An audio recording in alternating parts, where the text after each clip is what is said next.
video, Ewan uses the term third world countries, which many of you may consider politically incorrect. However, he meant impoverished countries and those that where the median family income is lower. As the much superior AP comparative government tells you, he's actually referring to underdeveloped countries and least developed countries. The correct term is LDCs. That's good. Yes.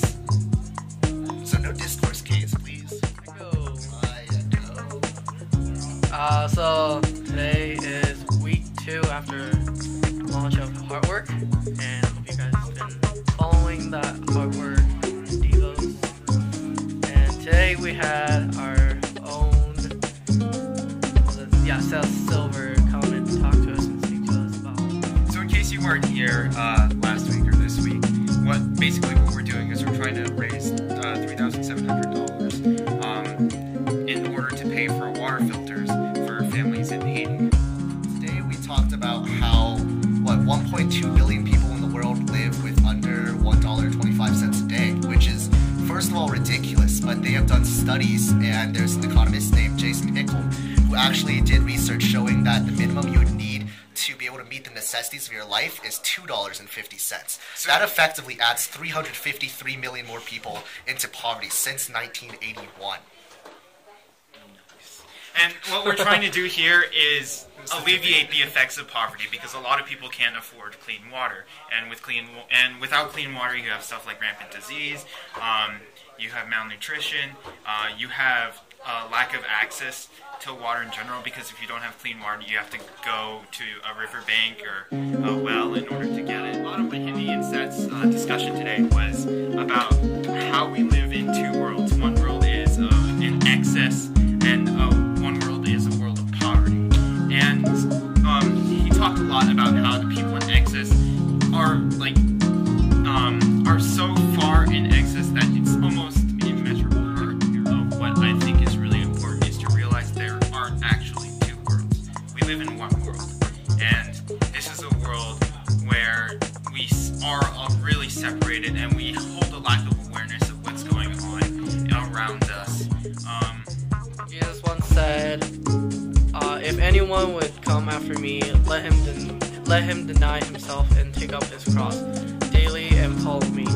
For whoever would save his life will lose it, but whoever loses his life for my sake will save it. For what does it profit a man if he gains the whole world and loses or forfeits himself? For whoever is ashamed of me, of my words, of him, the Son of Man, be ashamed when he comes in his glory and the glory of the Father and of the holy angels. I tell you truly, there are some standing here who will not taste death until they see the kingdom. This really contradicts our normal living of looking for my own needs and everything, which here Jesus calls us something that is very hard to break away from our comfort zone. And by breaking away our comfort zone, that we gain something that is truly not really in this world. It's more like in God's world. Takeaway from this message overall today is that we might think we have it bad sometimes. We might be having a bad day, we might be down on our luck, our parents might not buy us whatever we want, and sometimes we just think that nothing's going right for us. But let's be real. There are people out there, there are 1.2 billion people living with less than 5 quarters a day. 5 quarters is something that we take for granted. I can guarantee you, if I get change, if I get 5 quarters and change, I'm probably putting it in the subway, donate to such and such container, because for us, we consider it a hassle to carry coins on us. But for those people who really don't have anything, what we take for granted and what we actually consider a burden almost is what would be life-changing for them. That could supply them with food, and that could supply them with clothing and everything that we take for granted in today's society and in our privileged lifestyle. So it's important to realize that and just keep that perspective every time.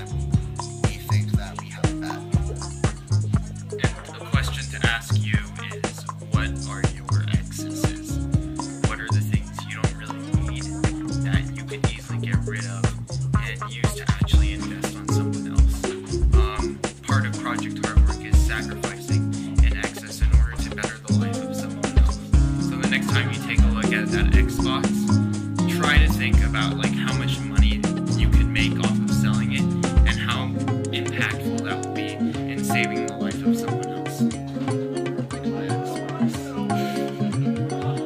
Yeah, I like my PS3. And that's the world that we should stop living in. That's the world I live in. Yep. And This isn't supposed to be a really easy thing. Seth said that this is going to be hard initially, but the service is what is going to be. And giving up these accesses isn't going to be an easy thing.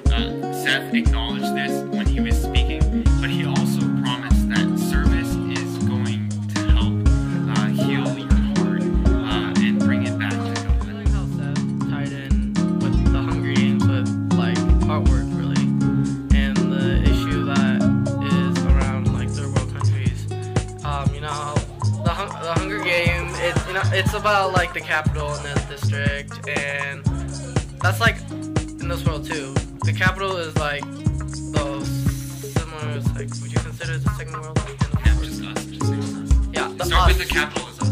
Yeah, the capital is us, while like the district is like the third world countries, the poor countries where we only enjoy and satisfy in our like wants, while like the district where in the Hunger Game are basically living in poverty.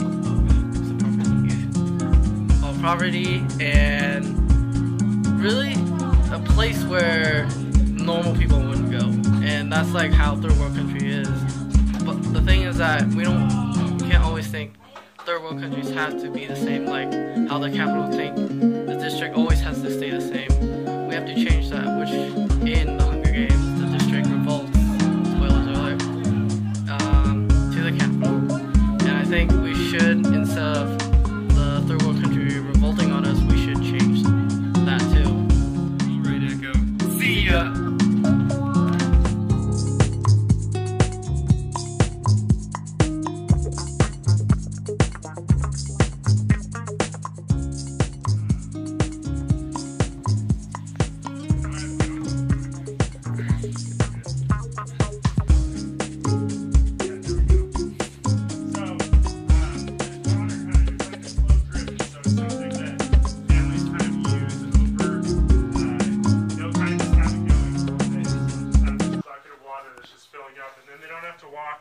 near as much to go and get the water. And the thing about Haiti, I have some footage for you guys of Haiti, and in Haiti, it's the poorest country in the world now. And so Haiti, it used to be the poorest in the Western Hemisphere, but now Haiti is now the poorest country in the world. 77% of people in Haiti live in extreme poverty, and 40% of the people are unemployed. So that means only 6 out of 10 people have jobs in the country. And you know, that begins to affect a lot more than just the people. That begins to affect really everything that there is in life. This is what you would usually be drinking, just out of the water that you're doing your laundry in. And a lot of times that's their only water source. And they have to walk the whole way, walk a few miles just to even get bad water. And so by providing clean water, you guys are giving them the opportunity to be healthy. You're giving them the opportunity for them to actually be able to go to school and get jobs, because they're not so bound by sickness, and they're not so bound by everything that's around them. And you see, Haiti was an amazing place, and I loved being there. But the crazy thing is that there's not just these things are not just happening in Haiti, and I'm sure you guys know this. There's a lot of things like this that are actually happening all over the world, and in so many other places. And you see, in the world total, there's there's 153 million orphans in the world. And if you guys have heard Heartwork, we've talked about some of these statistics before, but I'm also going to share some really new things and exciting things with you guys today. But there's 153 million orphans, and it's hard to wrap our minds around that, but really, that would be like you guys taking every single person in America under the age of 18 and doubling that number. And there shall be double the teenagers in America. And that's how many people in the world don't have parents, don't have fathers, never got a goodnight kiss from mom, or never got to play catch or get driven to school by their parents. And there's 153 million of them. And even more at large, there's 1.2 million children that are trafficked every single year. That's kids that are your age or younger. And that's about 4,000 kids every single day that are sold into some form of slavery. And that's a lot of kids around the world when you think about it. Every single day, 4,000 kids being thrown into slavery of some sort. You see, even bigger than that, there's 1.2 billion people that are impoverished. And I know, how many you guys have heard this word poverty, right? Yeah. Okay, so sometimes it's hard to figure out what is poverty. How do we define if somebody's in poverty or out of poverty? And so usually the kind of international standard for poverty is if somebody is living on $1.25 or less per day. So initially 5 quarters. And so I want to show you guys this in kind of a more visual way. So I need 2 more volunteers. I need a girl this time. All right here. What's your name? Ashley. Awesome. And what's your name? Sarah. Cool. Okay, can one of you give me that box right there? Awesome. Thanks. It's not that heavy, so we only need one. Thanks, Ashley. Yeah, because it filters all the particles, but the coloring, I think it's from the leaves, chlorophyll A and chlorophyll B, actually gets through. It's small enough to get through. Did you drink it, Kelly? No, but what's his name?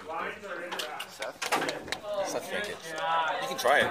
This is water. Yeah, take a sip. Try it. Just drink it. Video. Yeah, it is. Is it actually fine? Yeah. Tastes it fine? It smells like leaves though. Does it smell like Oh, look, it's like tastes, it's like, instead of like lemonade, it's like leaf version.